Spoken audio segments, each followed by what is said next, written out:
Hello. We continue.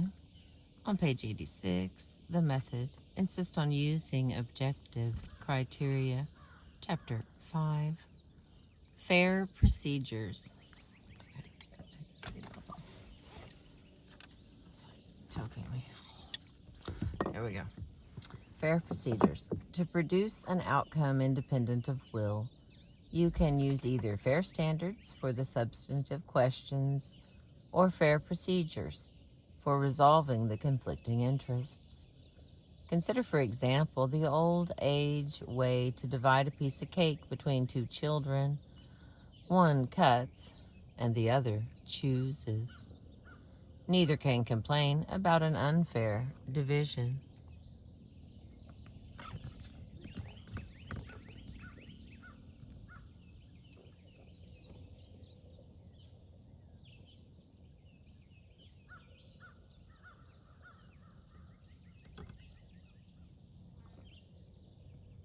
Oh, there we go.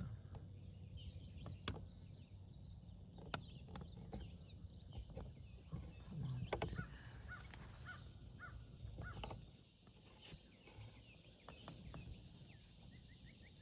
Okay, now I got you. Looks clear. And I've never heard of the old way to divide a piece of cake between two children. One cuts and the other chooses. Neither can complain about an unfair division. I disagree. Both will complain the entire time. This simple procedure was used in the Law of the Sea negotiations, one of the most complex negotiations ever undertaken. At one point, the issue of how to allocate mining sites in the deep seabed deadlocked the negotiation. Under the terms of the draft agreement, half the sites were to be mined by private companies, the other half by the Enterprise, a mining organization to be owned by the United Nations. Since the private mining companies from the rich nations had the technology and the expertise to choose the best sites, the poorer nations feared the less knowledgeable Enterprise would receive a bad bargain.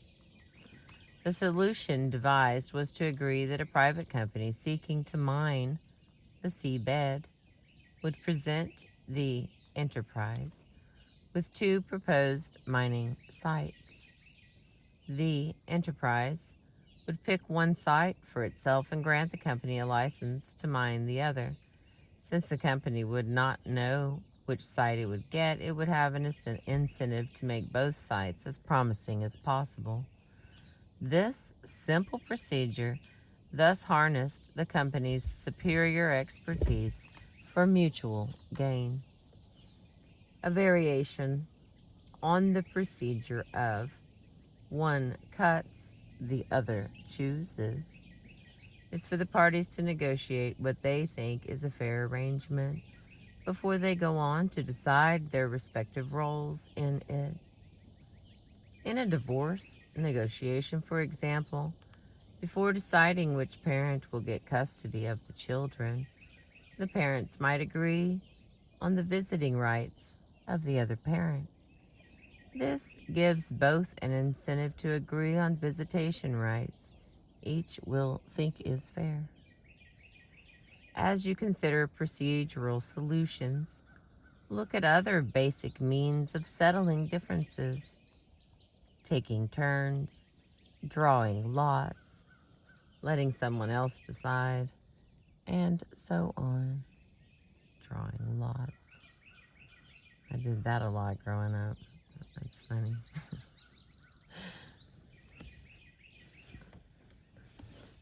Sorry, trip down memory lane there. How many times? Okay, frequently, taking turns presents the best way for heirs to divide a large number of heirlooms left to them collectively. Afterwards, they can do some trading, if they want. Or they can make the selection tentative so they can see how it comes out before committing themselves to accept it. Drawing lots, flipping a coin, and other forms of chance have an inherent fairness. The results may be unequal, but each side had an equal opportunity. Letting someone else play a key role in a joint decision is a well-established procedure with almost infinite variations. The parties can agree to submit a particular question to an expert.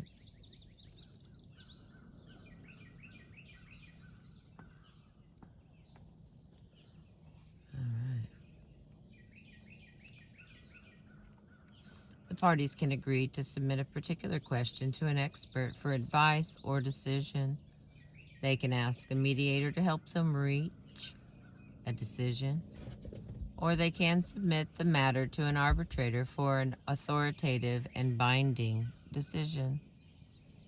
Professional baseball, for example, uses last best offer arbitration to settle players' salary disputes. The arbitrator must choose between the last offer made by one side and the last offer made by the other. The theory is that this procedure puts pressure on the parties to make their proposals more reasonable. In baseball, and in states where this form of arbitration is compulsory for certain public employee disputes, it does seem to produce more settlements than in comparable circumstances where there is a commitment to conventional arbitration. Those parties who don't settle, however, sometimes give the arbitrator an unpleasant choice between two extreme offers.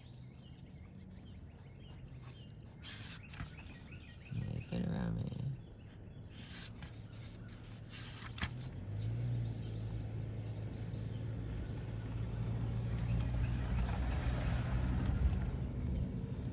All right.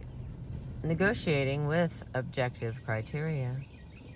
Having identified some objective criteria and procedures, how do you go about discussing them with the other side? There are 3 basic points to remember.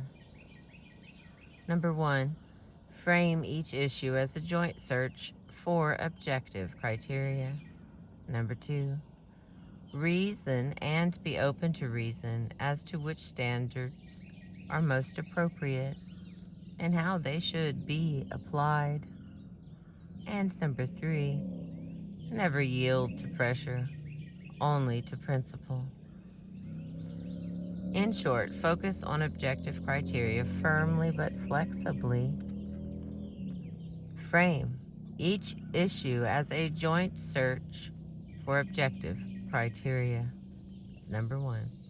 If you are negotiating to buy a house, you might start off by saying, look, you want a high price and I want a low one. Let's figure out what a fair price would be. What objective standards might be most relevant? You and the other side may have conflicting interests, but the two of you now have a shared goal to determine a fair price. You might begin by suggesting one or more criteria yourself.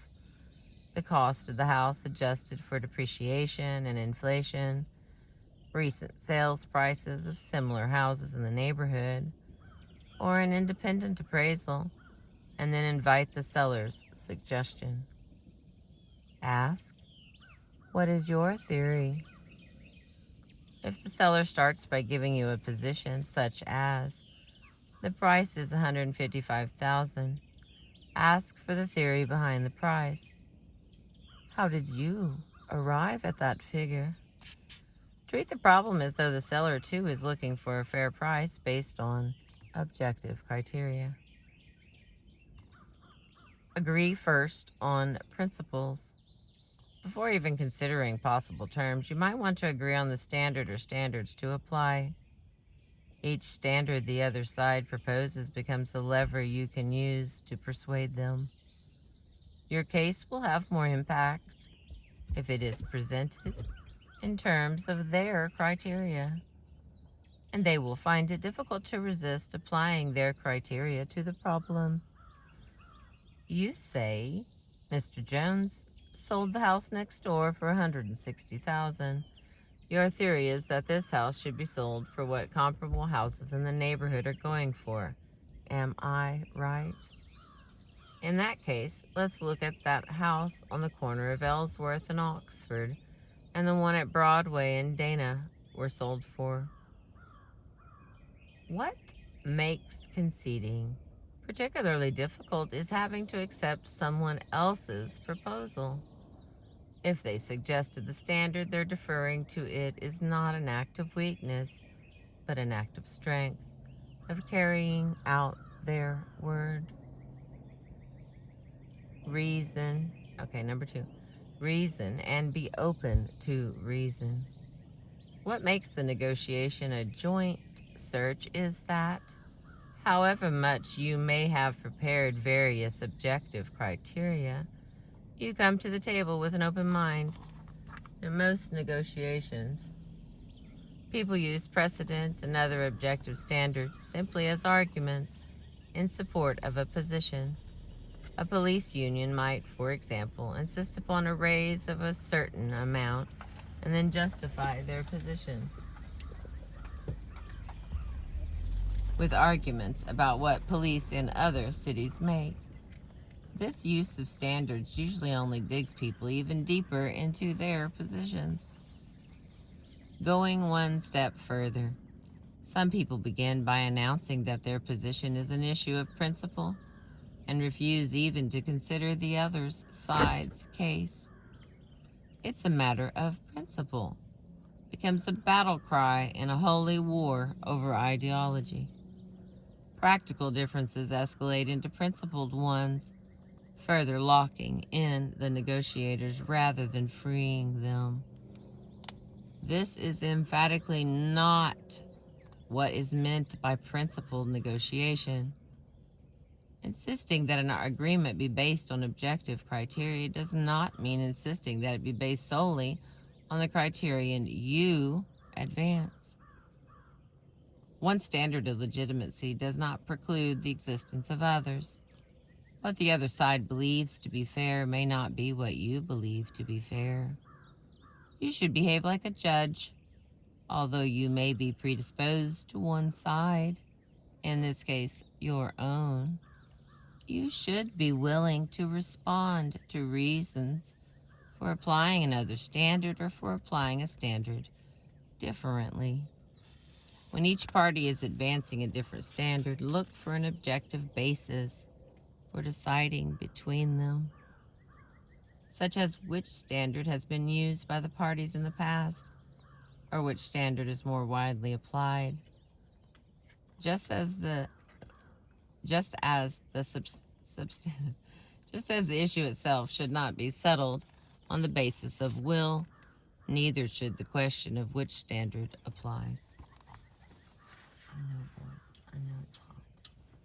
Even I am drinking water.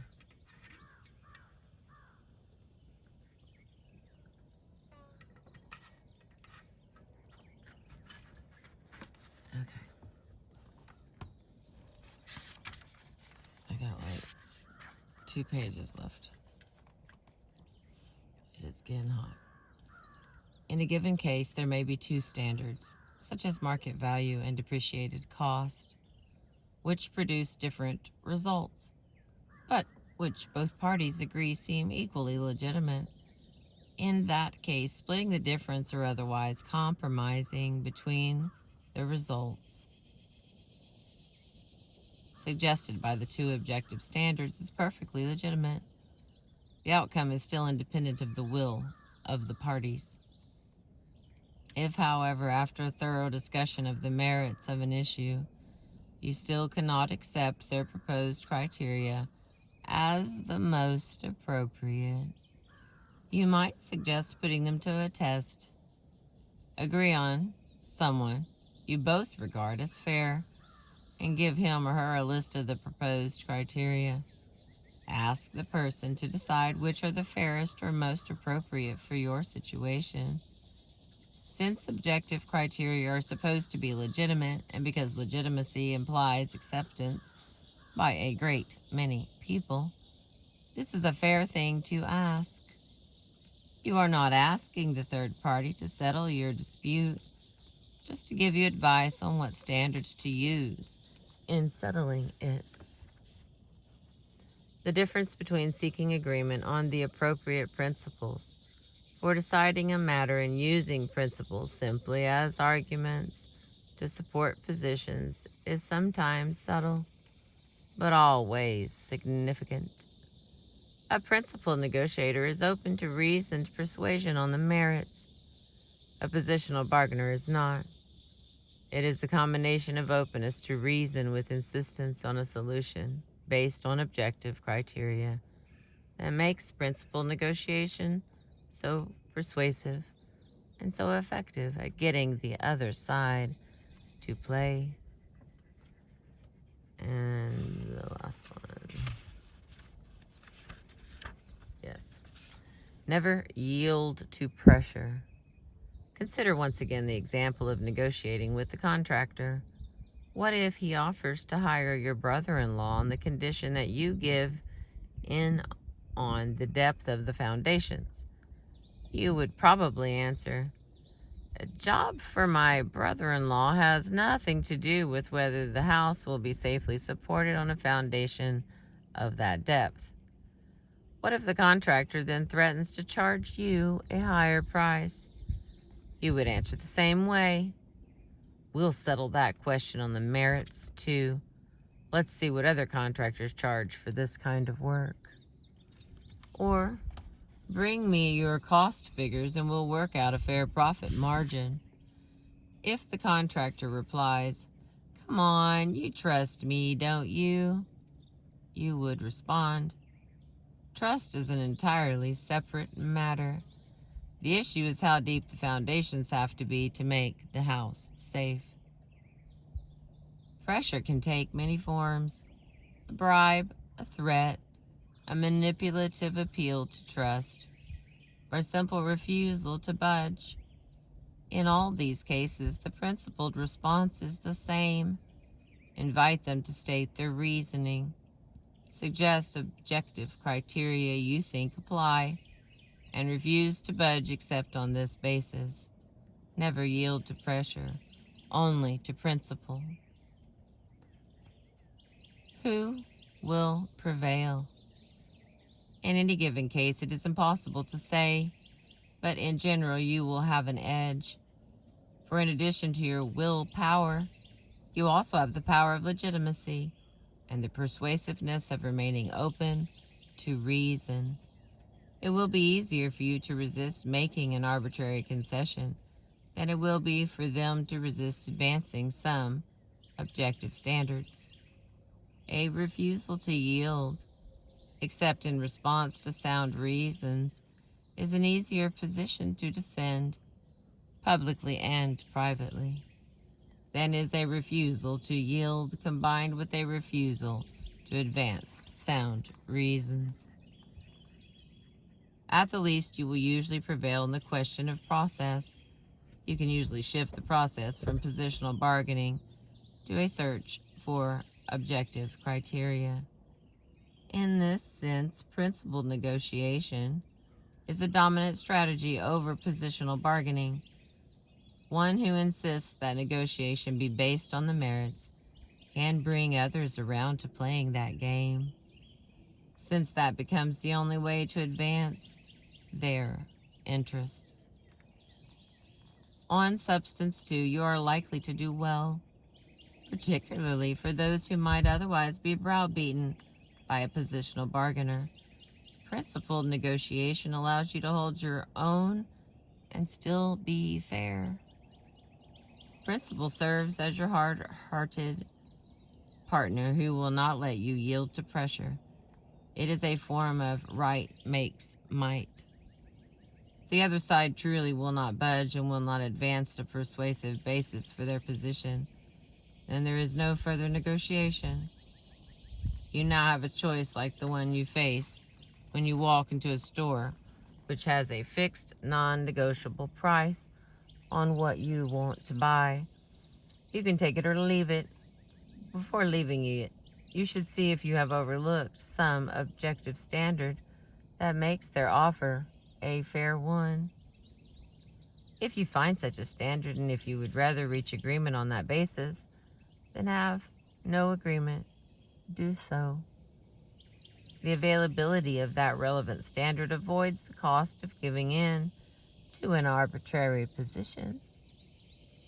If there is no give in their position and you find no principled basis for accepting it, you should assess what you might gain by accepting their unjustified position, rather than going to your best alternative.